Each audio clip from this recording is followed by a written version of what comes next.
দোলযাত্রা আমরা কেন পালন করি? দোলযাত্রা হলো বা হোলি হলো একটি জনপ্রিয় তাৎপর্যপূর্ণ হিন্দু উৎসব, যা বসন্ত প্রেম এবং রঙের উৎসব নামে পরিচিত। এটি রাধা ও কৃষ্ণের শাশ্বত ও ঐশ্বরিক প্রেমের উদযাপন করে।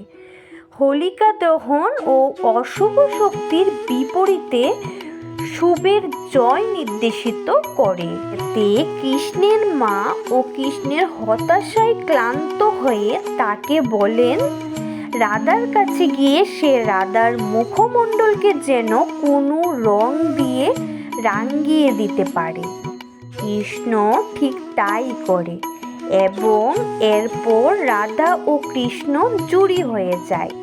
রাধা ও কৃষ্ণের এই রং নিয়ে খেলায় হোলি ও দোলযাত্রা পালিত হয়। এই দোলযাত্রা বা হোলি রাধা এবং কৃষ্ণকে নিয়ে, তাই আজকে আমরা রাধা কৃষ্ণের কিছু বাণী শুনব। রাধা কৃষ্ণের দোলযাত্রা আমরা সাধারণত কেন পালন করি এটা শুনেই গিয়েছ, আমি ছোট আকারে তোমাদেরকে বললাম।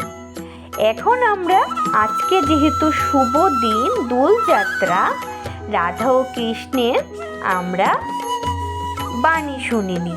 তো চলো আমরা বাণী শুনিনি, খুব ভালো লাগবে।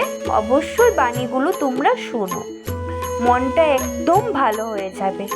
অশান্ত মনকে শান্ত করার জন্য তোমরা বাণীগুলো শুনে নাও। বাণী নাম্বার 1, নিজেকে নিজের মতো করে তৈরি করো, অন্যের মতো নয়। তেমন হলে সৃষ্টিকর্তা সবাইকে একই বানাতেন। প্রত্যেককে তিনি আলাদা আলাদা গুণ দিয়েছেন, তাই নিজেকে অন্যের মতো তৈরি করো না, নিজেকে সেই গুণটাকে প্রস্ফুটিত করো। বাণী নাম্বার 2, মিথ্যে দিয়ে কিছুদিন সফল হওয়া যায়, কিন্তু সত্যি দিয়ে প্রথমে কষ্ট হলেও সফলতা ধরে রাখা যায় আজীবন। বাণী নাম্বার 3, শ্রীকৃষ্ণ বলেছেন যাকে ভালোবাসো সেও তোমাকে ভালোবাসবে, এমন কোনো নিশ্চয়তা নেই। ভালোবাসা কোনো ধন সম্পত্তি মোহ নয়, জোর করেই তাকে পাবে। মন থেকে ভালোবেসে যাও, বাকিটা সময় বলে দেবে। বাণী নাম্বার 3, দেরিতে হবে কিন্তু ঠিক হবে, তুমি যা চাও তাই হবে। মনে রেখো তোমার সময়টা খারাপ, জীবনটা নয়।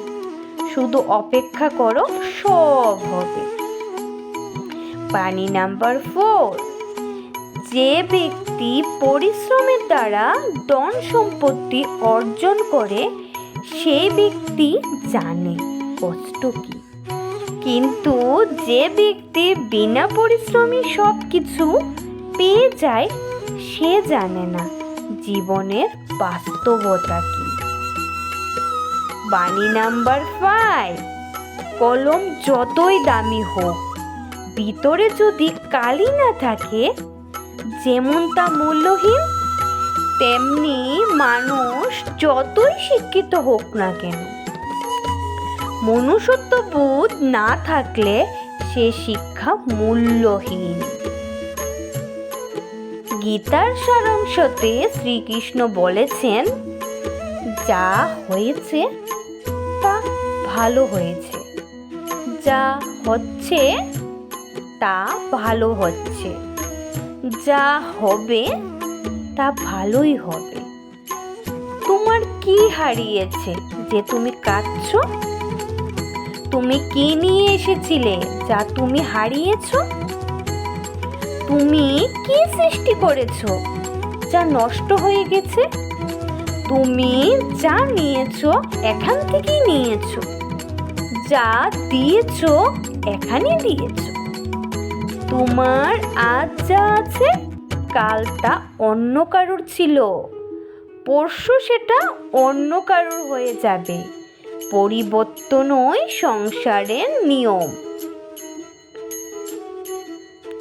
আমরা আজকে 5 থেকে 6টি শ্রীকৃষ্ণের বাণী সম্বন্ধে আলোচনা করলাম। হোলি উৎসব আমরা কেন পালন করি সেটা বললাম। যারা আমরা খুব কিছু করতে ভালো লাগে না, কিছু শুনতে ভালো লাগে না, একবার সেই ভিডিওগুলো একটু শোনো, দেখবে তোমার মন একদম ভালো লাগবে। ভগবানের কথাগুলো শুনলে তোমার মনটা একদম শান্ত হয়ে যাবে। যার মন অশান্ত তার মনও শান্ত হয়ে যাবে। একদম ঠান্ডা মাথায় এগুলো শোনো, দেখবে তোমার একদম ভালো লাগবে। আর যাদের যাদের আমার ভিডিওগুলো ভালো লেগেছে, আজকের ভিডিওটা অবশ্যই আমার চ্যানেলটা সাবস্ক্রাইব করে বেল আইকনটা অন করে দেবে, যাতে আমি ভিডিও পোস্ট করলে তোমরা সব কিছু দেখতে পারো।